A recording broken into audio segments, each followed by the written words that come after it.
Bonjour à toutes et à tous, je suis Trésor Ilunga Chibamba, je suis avocat inscrit au tableau de l'ordre du barreau près la Cour d'appel du Congo central.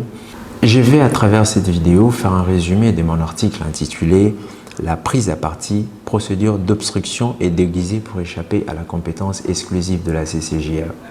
En fait, il s'agit d'une interrogation.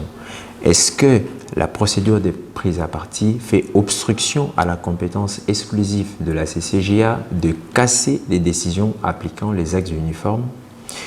En fait, la CCJA a reçu du traité des compétences pour casser des décisions dans toutes les affaires qui soulèvent des questions relatives à l'application des actes uniformes. Elle dispose également d'annuler des décisions rendues par les hautes juridictions des États partis, notamment les cours de cassation, qui se sont déclarées compétentes à tort. Alors, qu'en est-il de la procédure de prise à partie devant la Cour de cassation? Cette procédure, en fait, est une procédure de responsabilité civile intentée contre un magistrat qui a commis un dol ou une concussion lors de l'instruction ou lors de la décision qui a été rendue.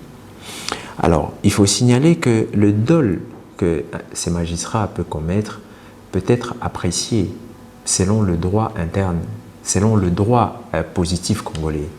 Et dans le droit positif congolais, il faut comprendre également qu'il y a des actes uniformes qui sont compris.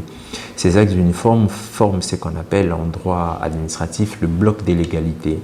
Ces blocs de légalité comprennent les traités accords internationaux ainsi que toutes les lois, y compris les actes uniformes. Et que donc, le dol commis par ces magistrats, cette erreur grossière du droit, peut être appréciée également sur base d'un acte uniforme. Alors, l'intérêt de cette procédure, comme vous allez le lire dans l'article, l'intérêt de la procédure de prise à partie est d'annuler, de faire annuler la décision qui a été rendue. Il s'agit en principe, avec la cassation à la CCJA et la prise à partie, il s'agit à notre avis de procédures cavalières qui aboutissent tous les deux à une même sanction qui est l'annulation d'une décision. Alors, dans l'article que nous avons publié, nous avons évoqué deux hypothèses pour tenter de comprendre le contour de cette préoccupation. Alors, dans la première hypothèse, une partie a eu gain de cause en appel. La partie qui a succombé n'a pas saisi la CCJA dans les délais de 2 mois. Alors la décision d'appel est devenue inattaquable, mais pas encore, parce que l'autre partie a encore la possibilité de saisir la Cour de cassation dans une procédure de prise à partie pour faire annuler cette décision. Alors, la partie qui a succombé saisit la Cour de cassation en prise à partie. La Cour de cassation arrive à établir les dols dans l'échelle du magistrat en condamnant ces magistrats de n'avoir pas bien interprété une disposition d'un acte uniforme. La Cour de cassation annule alors la décision d'appel. Alors, dans cette hypothèse, une partie a tenté de saisir la CCJA en cassation. La CCJA s'est déclarée incompétente de connaître d'une décision qui a été rendue en matière de prise à partie. Alors, dans l'article que nous avons publié, nous avons évoqué la possibilité de saisir la CCJA en annulation sur base de l'article 18 du traité. Cet article 18 pose 3 conditions pour saisir la CCJA en annulation. La première condition est qu'il doit s'agir d'une décision d'une haute juridiction de l'État. La Cour de cassation fait partie de ces types de juridictions. La seconde condition, il faut que la partie ait au préalable soulevé l'incompétence de la Cour de cassation. Dans cette hypothèse, la partie doit soulever l'incompétence de la Cour de cassation d'avoir interprété des actes uniformes et de casser des décisions qui ont été rendues sur base des dispositions d'un acte uniforme. Enfin, la troisième condition, il faut que cette juridiction, haute juridiction, passe outre l'incompétence soulevée et prenne sa décision. Alors, en soulevant l'incompétence de la Cour de cassation dans une telle procédure, cette partie mettrait alors cette décision dans le champ d'application de la CCJA. Alors la CCJA pourrait alors examiner cette question et nous rendre une décision des principes sur la question. Alors, la seconde hypothèse que nous avons développée est celle où une partie qui a succombé dans une instance en appel, elle est prudente cette partie. Elle saisit en même temps la Cour de cassation dans une procédure de prise à partie et saisit ensuite la CCJA en cassation de la décision d'appel. Alors, dans cette hypothèse, dans cette seconde hypothèse, deux principes majeurs doivent guider un bon plaideur. Deux principes majeurs.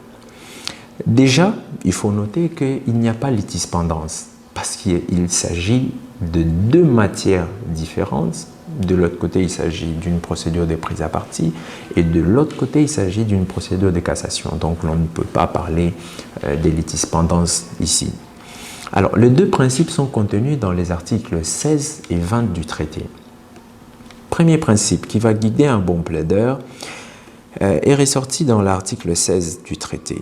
Selon cet article, la saisine de la CCJA ne peut être ni suspendue ni être rendue sans objet. En principe, lorsqu'on saisit la CCJA, on ne peut pas saisir une autre juridiction contre la même décision parce que la procédure devant la CCJA peut devenir sans objet.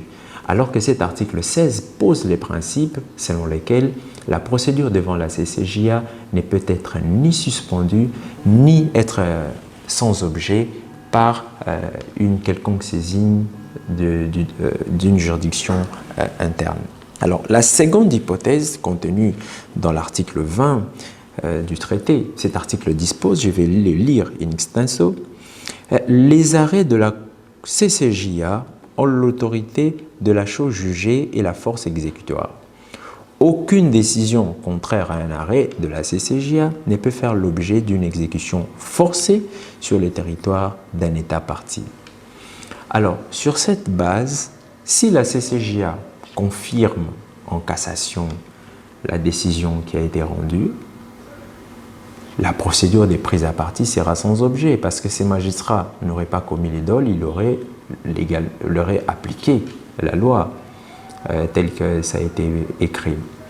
Alors, dans l'hypothèse où la CCJA annule cette décision, les juges à la Cour de cassation, les juges de la prise à partie ont la latitude alors d'établir le dol à charge de ces magistrats qui auraient clairement violé les dispositions légales. La prise à partie, plutôt, dans ces cas, va perdre une de ses priorités, celle qui aboutit à l'annulation d'une décision.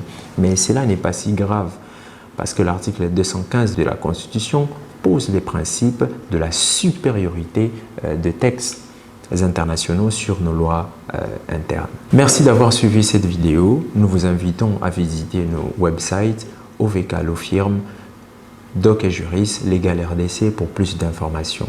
Je vous remercie.